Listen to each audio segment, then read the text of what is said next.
Hey, good morning. Well, battered by the 2008 housing crash, Gen X has roared back to dominate the future of the housing market. According to a recent Redfin article, that's what we're going to cover today. And if you're new to my channel, welcome. My name is Jason Ferrier. I am the housing nerd. Good morning, and thanks for joining us on today's video. So let's look at generations and home ownership rates according to Redfin. As you can see, there's basically four lines here, right? You've got Gen Z down here in the red. You've got the millennials in the orange. You've got Gen X in the green and the boomers in the blue. And you often hear that baby boomers own the housing market and millennials and Gen Z are just locked out completely. But they forgot about the X factor. And that's not surprising because in many ways, I think Gen X is kind of the X factor. And they've always been the X factor. And we probably always will be the X factor. So you can clearly see on this chart that when you look at home ownership rates in the US, and the link for this article is in my description below, unless you're on Facebook, and then I don't put links in there. You can see that home ownership rates for millennials in the orange have flatlined, and Gen Z, those home ownership rates have flatlined, actually declined. If you look at this, you can see it declining. At the same time, though, you can see what's occurred with Gen X. It's continued to go up, and now home ownership rates for Gen X are roughly 73% compared to 55% for millennials and 26% for Gen Z. And what I thought was really interesting about this chart when I dove into it was look at what happened during the GFC. So if I make this smaller and kind of give you an idea of the timeline. And by the way, I'd love to know what you think about this. Like, comment below, even if it's on the replay. I'd love to know, are you know, do you think this is hogwash, or do you think that Gen X will actually own the housing market in the future and dominate, maybe more so than boomers have? I think it's possible. So look at this. During the GFC, like around 2004, 2005, just around that area, you could see, we'll start with the boomers. They like really didn't feel any kind of crunch. I mean, it was slight. Like the pain that you would think maybe older generations endured during the GFC, their home ownership rate didn't change that much. It dipped a little bit in 2009, but then obviously held steady. And then there was a big increase right when COVID hit during the housing boom. And we all know that boomers have purchased, multiple houses. I know a lot of landlords that are boomers that have purchased many rentals since, during the COVID crisis and all that. But then let's skip down to the orange line and look at this. You could see how millennials, right, started at 16% approximately of home ownership when they were tracking this data in 2000. And you can definitely see a dip right during the GFC, right? You can see a dip, but then they went up and continued to go up until now, where they've leveled off or flatlined with home ownership increases. And the same with Gen Z, they've flatlined, actually gone down recently. But look at Gen X. Look how the home ownership rate skyrocketed from really 1988 to, I guess, 1992 to 2000 to 2004, kept going up, kept going up, kept going up. But then there definitely were a few dips there, and we actually went sideways as Gen X. You could see that. I mean, we went sideways during the GFC. A lot of people I know who got in trouble during the GFC are Gen X folks. But that didn't stop us, right? We decided, hey, real estate's probably a good thing, so we continued to buy. And look where it's gone since COVID. I mean, 2020, since then, it just continues to go up, and it hasn't stopped. While other generations are kind of taking a break, Gen X is like, no thanks, I'm going to continue to buy houses. So, again, I just want to know what you think of this. It stood out to me. I was like, wow, I'm surprised, Gen X is doing so well. And since 2012, the share of ownership for Gen X, it's gone up about 10%, 10% in 10 years. And so I wonder what will happen as we move forward. And I'll challenge you to think about the notion of the silver tsunami. Like, there's a lot of talk out there that the silver tsunami is going to hit us and is going to flood the market with houses. Well, I don't want to be the bearer of bad news to those waiting, wishing and wanting for a housing market crash and for a silver tsunami, right?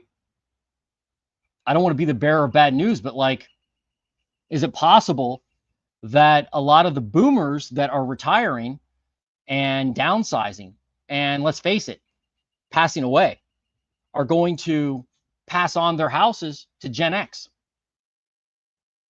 Now, I hear a lot of millennials. I also hear a lot of Gen Z say, we don't even want to own houses. Like, I'm just going to rent. Owning houses is not for me. Owning real estate is not for me.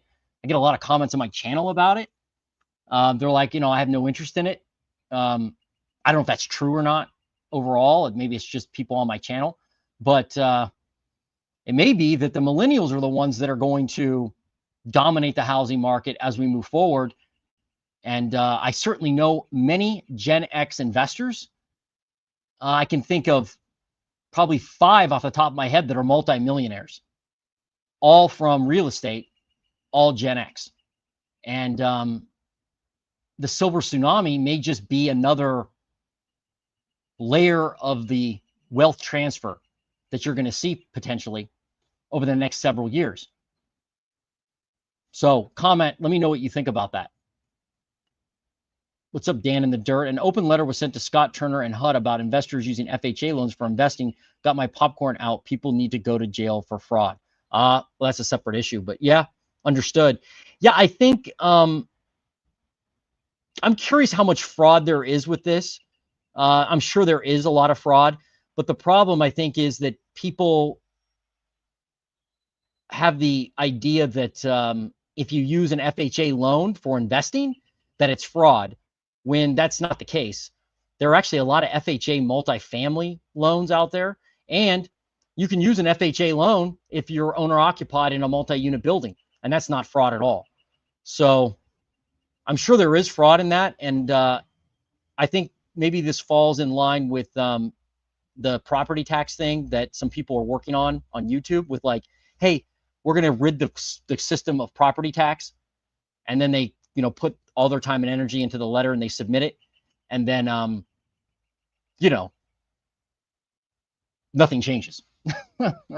So I don't know, we'll see. It'd be nice if they policed it better, no doubt, but FHA has some serious issues.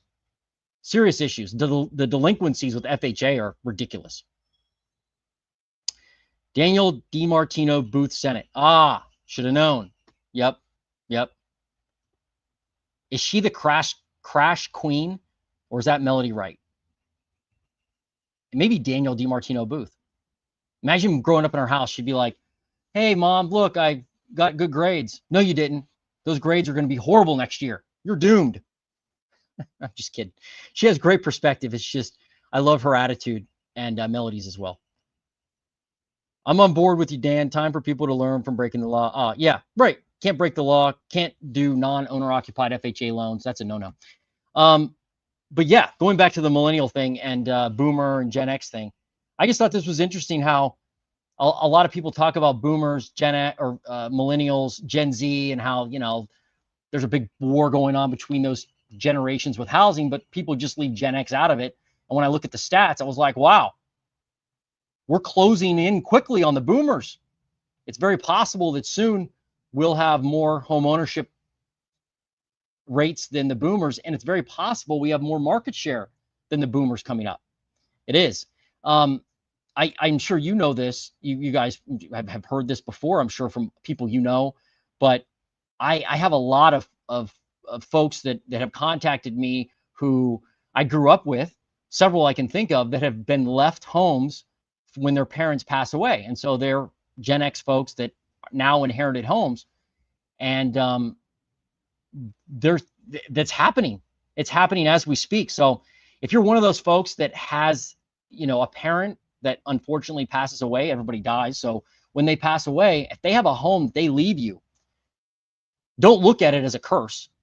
Think long and hard about how that asset can benefit you in the future and benefit your kids, benefit the millennials, benefit the Gen Zers, because that's a gift. Don't squander it. Don't think you have to sell it. I would really think twice about selling your house in 2025. I would, overall. There's a great video on my channel that's received a lot of views about that. Just think twice. Like, being a landlord isn't, it's not easy necessarily all the time, but it's not rocket science, and it's not doom and gloom. You hear a lot of people just talk bad about being a landlord, yet they're the same people that rent homes. And so you're like, well, if all tenants are bad and being a landlord is so bad, why are you a renter? Aren't you, you're a good person, I'm sure. So there are good tenants out there. So my point is, like, you're left these homes from the silver tsunami, like, hang on to them.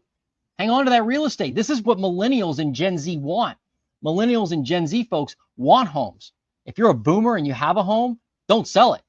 If you're a boomer and you pass away and you're going to give on, you're going to pass your home to the next generation, great move. If you're a millennial and you get that home, if you're a Gen X and you get that home, if you're a Gen Z and you get that home, hang on to it. That's what people want. People want homes. Don't sell them. Don't sell them so you get, what are you going to do with your money? Most people are like, I don't want to deal with a house that's all the way across the country, so I'm just going to sell it. There are ways to manage a property remotely. You don't have to sell it. You don't have to. And by the way, it doesn't affect me if you keep your houses or sell them. I could care less. Like, you're not going to change my life at all. But I think there's another perspective out there than everything's doom, and when the silver tsunami hits, the market's going to crash. Maybe, but for somebody like me, I'm just going to buy more properties. I know a lot of people comment on that. Heck, a lot of people on my channel say, I've got buckets of cash, I'm ready to buy. Okay, great. Go buy. Daniel, she used to work for the Fed Reserve. Oh yeah, I know she did. Yeah, I mean, listen, I've heard Daniel DiMartino Booth like dozens of times, dozens of interviews, on various channels. There has to, I think there has to be a yin and yang, right? Yin and yang. There has to be, right? There has to be two sides to the equation. You got people that are just bullish on the housing market. You've got to have bears.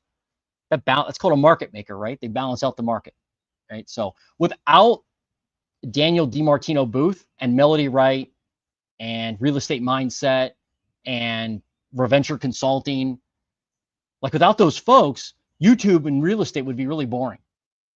It would be. I mean, this is entertainment. And look at the video categories. They're entertainment.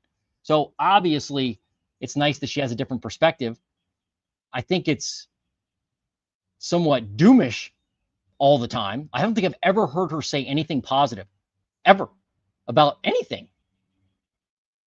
So that's a tough place to be mentally. Illegals were also getting FHA loan. Now that's been done away. Okay. Right. All right. Now what? I get it, Dan. I get it. We'll have to see, I guess, what effect that has. I don't know. Yeah. Well, so the other thing I wrote down was that maybe since Gen X did so well after the GFC and basically said, no thanks, I don't care about your crash, I'm just going to keep buying real estate. Maybe that's what's going to happen with the millennials and Gen Z in the future, right? Maybe Gen X was able to get through the headache of the GFC and keep buying real estate. Maybe in the future, this crisis we're dealing with right now, with unaffordability, high rates, and high property taxes and high home values, maybe that will create a group of millennials and Gen Z folks that are resilient and actually move forward and in spite of what they're facing right now and grow their home ownership. I don't know. But oftentimes that type of crisis, like the GFC, will make you a better investor, a better homeowner, maybe. Maybe some people do learn from their mistakes. So my point is, you know, the crisis we're dealing with now, maybe the millennials just come back on the other side in 20 years, they're kicking butt and taking names. It's possible. Or maybe they just don't buy real estate at all. Okay. Another generation will, right? Just have to look at all perspective and see what happens. Agreed 100%. 100%, Dan, agreed. Anyway, listen, that's what I wanted to cover today. I thought this article was interesting because it covers some generational stuff that most people don't talk about with Gen X. And yeah, I don't know if I have anything else here. Let me see. No, I think that's it today.